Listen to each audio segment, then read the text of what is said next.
প্রশ্ন করেছেন জামাত যখন বিএনপির সাথে ছিল কেন রাজাকার ছিল না আর এখন কেন রাজাকার। এই কথাটা মোটেও সত্য না। বিএনপি যখন বেগম খালেদা জিয়া যুদ্ধ অপরাধীদের বিচার হয় তিনি স্পষ্টভাবে বলেছে যে আমি যুদ্ধ অপরাধীদের বিচার চাই, কারণ আওয়ামী লীগ হচ্ছে মুক্তিযুদ্ধের সপক্ষের দল বলে, আর আমরা মনে করি বিএনপিতে যারা করে তারা মুক্তিযুদ্ধের দল। তাই আন্তর্জাতিক মানের বিচার চেয়েছিল বেগম খালেদা জিয়া।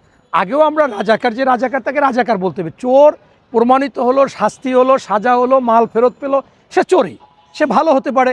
তাই আমরা কিন্তু সেইটা কখনো বলিনি। কিন্তু আমি যদি আপনাকে উল্টোভাবে প্রশ্ন করি, আমাদের বিএনপির চেয়ারম্যান মহোদয় তারেক রহমান সাহেব একটা জনসভায় বলেছে যে বিএনপির নেতাকর্মী, সমর্থক এবং অঙ্গ সহযোগী সংগঠনের সকল নেতৃবৃন্দকে আমি অভিনন্দন জানাই এবং ধন্যবাদ জানাই যে আপনারা কখনো গুপ্ত সুপ্ত থাকেননি। আপনাদের 65 লক্ষ লোকের নামে মামলা হয়েছে, আপনারা রাস্তায় ছিলেন। এই যে আমাদের প্রশংসা করছে, সেইটা গিয়েই জামাত বলতেছে যে এইটা নাকি তাদের বলা হয়েছে। আরে ভাই, আমাদের একটু প্রশংসাও আপনারা শুনতে পারেন না?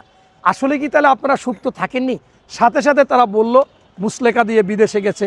আরে মুসলেকা দিয়ে যদি বিদেশে গিয়ে থাকে, তার নেতৃত্বে আপনারা কেন আন্দোলন সংগ্রাম করলেন?